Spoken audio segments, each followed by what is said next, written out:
Siapa yang pengen masuk surga? Angkat tangan. Nah, dah turunkan. Sekarang saya katakan lagi ya Bu ya. Nah, surga itu pintunya kematian. Dah. Nah, antum kalau nggak meninggal ya nggak masuk-masuk. Sekarang saya tanya balik. Siapa yang mau meninggal? Angkat tangan. Mulai turun kan? Walaupun kita nggak bisa milih kan? Bisa antum duluan, saya belakangan. Atau ditukar, saya belakangan, antum duluan. Sangat mungkin terjadi. Nah sekarang kalau sudah ada kesadaran setidaknya mau kemana, dan kita sadar satu saat akan ditinggalkan, maka yang pertama bagaimana menghapus yang ini dulu nih.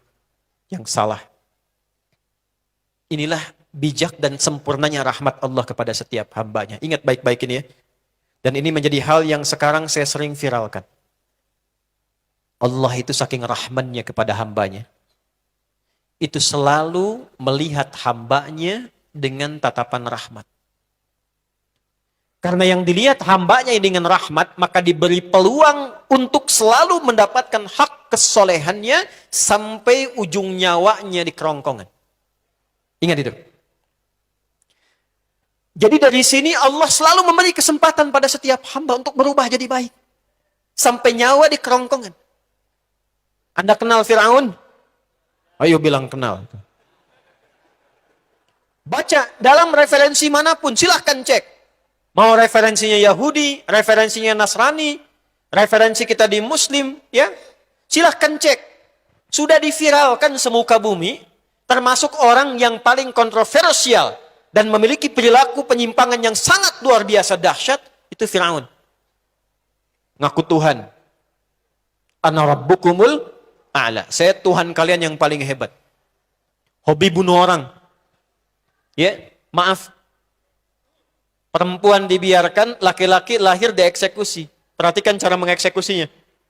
Yudzabbihuna abna'akum. Al-Baqarah ayat 49.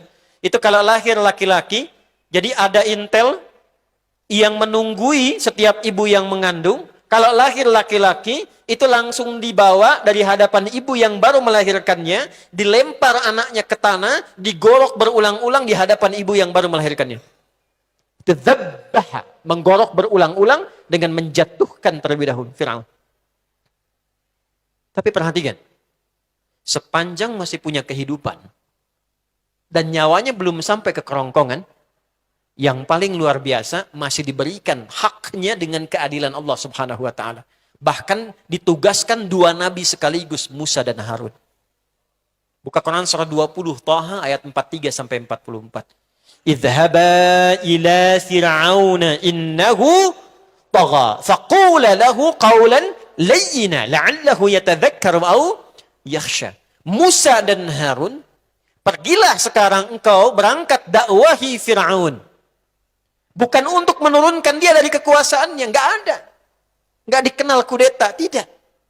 Tapi untuk mengingatkan supaya dia kembali pada jalan kebaikan, sehingga ketika dia tetap menempati posisinya, semua kebijakannya menjadi baik. Dan dahsyatnya, katakan dakwahi Fir'aun itu dengan lemah lembut.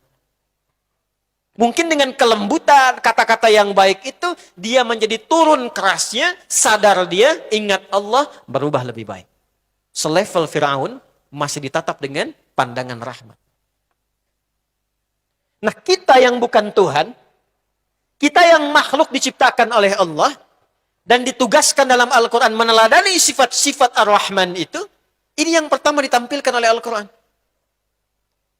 Ini yang kita kehilangan itu saat ini.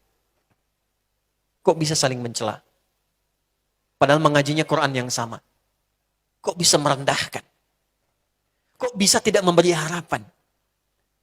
Ini yang sering saya sampaikan, tatap setiap orang dengan tatapan rahmat. Sekalipun pernah berbuat salah, tidak ada yang sempurna. Sepanjang dia manusia, pasti pernah berbuat salah. Tatap dengan tatapan rahmat.